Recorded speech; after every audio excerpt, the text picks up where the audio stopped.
Indian യുവതിയെ അമേരിക്കയിൽ കാണാതായി എന്ന വാർത്ത.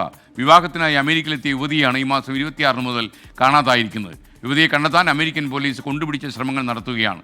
അമേരിക്കയിലേക്ക് കടക്കാൻ വിവാഹം മറയാക്കിയതാണോ എന്ന് പോലീസിന് ഇപ്പോൾ സംശയമുണ്ട്. ബൽറാം നെടുങ്ങാടി വിവരങ്ങളുമായി നമുക്കൊപ്പം ചേരുന്നു. ഗുഡ് മോർണിംഗ് ബൽറാം, പറയൂ.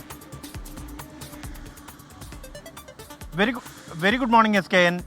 ഇന്ത്യൻ യുവതിയുടെ കാണാതായത് US പോലീസ് ഇപ്പോൾ അന്വേഷണം ആരംഭിച്ചു കഴിഞ്ഞിരിക്കുകയാണ്. വലിയ ദുരൂഹതയാണ് ഇതുമായി ബന്ധപ്പെട്ട ഉണ്ടായിരിക്കുന്നത്. ഈ മാസം 20-നാണ് ഈ സിമ്രാൻ എന്ന യുവതി സ്വന്തം വിവാഹത്തിനായി US-ലേക്ക് എത്തിയത്. എന്നാൽ 26 മുതൽ ഈ യുവതിയെ കാണാതാവുകയായിരുന്നു. ഇതുമായി ബന്ധപ്പെട്ട പോലീസ് അന്വേഷണം ആരംഭിച്ചു കഴിഞ്ഞിരിക്കുന്നു. കാൻഡൻ കൗണ്ടിയിലെ ലിൻഡൻ ബോൾഡിൽ വെച്ചാണ് ഈ യുവതിയെ കാണാതായിരിക്കുന്നത്.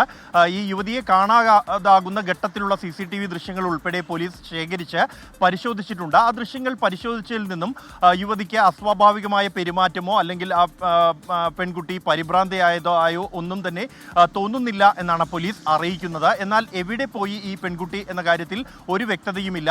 യുവതിയെ സംബന്ധിച്ച് പരിമിതമായ വിവരങ്ങൾ മാത്രമാണ് പോലീസിന് കൈവശമുള്ളത്. അവരുടെ ഇന്ത്യയിലെ ബന്ധുക്കളുടെ വിവരങ്ങൾ പോലീസിന് ഇല്ല. ഒപ്പം US-ൽ മറ്റ് പരിചയക്കാരുള്ളതായുള്ള യാതൊരു വിവരവും പോലീസിന് കൈവശം ഇല്ല. ഒപ്പം തന്നെ ഈ യുവതിക്ക് പരിമിതമായി മാത്രമേ ഇംഗ്ലീഷ് ഉപയോഗിക്കാൻ അറിയൂ എന്നാണ് പോലീസ് പറയുന്നത്. അതുകൊണ്ട് തന്നെ ഇവരുടെ മറ്റ് ബന്ധുക്കളെയോ പരിചയക്കാരെയോ കണ്ടെത്താനുള്ള ശ്രമം തുടരുകയാണ്. അതേസമയം ഈ യുവതി വിവാഹം മറയാക്കിക്കൊണ്ട് US-ൽ എത്തിയതാണോ എന്നുള്ള സംശയവും പോലീസിനുണ്ട്. ഇക്കാര്യങ്ങൾ ഉൾപ്പെടെ പരിശോധിച്ചു വരികയാണ്. യുവതിയുടെ കൂടുതൽ വിവരങ്ങൾ ശേഖരിക്കുന്നതിൻ്റെ ഭാഗമായാണ് ഈ വിവരങ്ങൾ US പോലീസ് ഇപ്പോൾ പങ്കുവച്ചിരിക്കുന്നത്. SKN. Okay, thank you Balram Nedungadi.